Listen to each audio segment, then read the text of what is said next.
જય ગોદાવરી મૈયા, જય ગંગે મૈયા।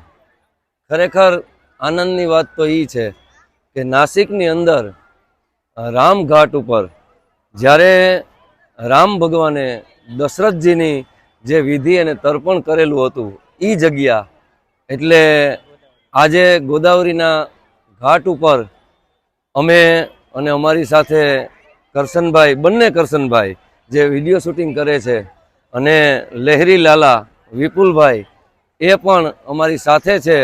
અને ભાગવત કથા પૂર્ણ કર્યા બાદ અત્યારે જે માહોલ આપ જોઈ રહ્યા છો એ માહોલ દેવ દિવાળીનો માહોલ છે। અને આજે ભગવાન શિવ અને વિષ્ણુ ભગવાન એમનો અહીંયા પર્વ છે, ઉત્સવ છે, એટલે આ માહોલનો તમને બધાને નજારો બતાવું છું।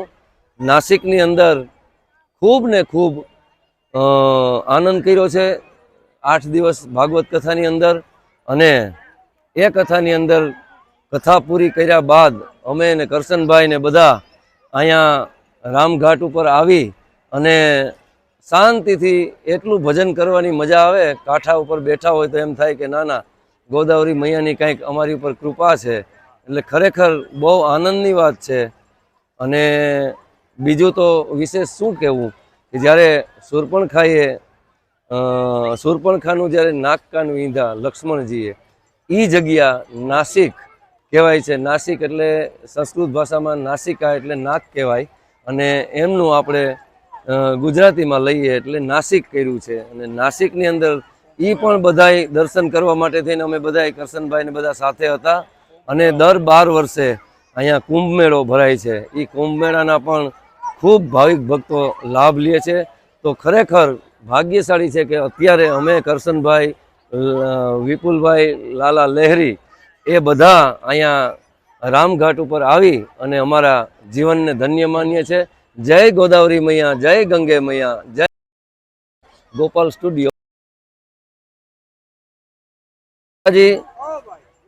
હું છું લોકગાયક ભક્તિદાન ગઢવી, અને જણાવતા ખૂબ આનંદ થાય છે કે અમારી સાથે જે છે એ ગોપાલ સ્ટુડિયો વડેરા, જે યુટ્યુબ ઉપર એમની ચેનલ છે, તો એ ચેનલને લાઈક કરજો, સબસ્ક્રાઈબ કરજો અને એમને વધાવજો।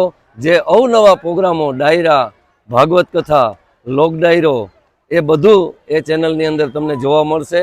તો ગોપાલ સ્ટુડિયો વડેરા એમને લાઈક કરજો, શેર કરજો। જય માતાજી।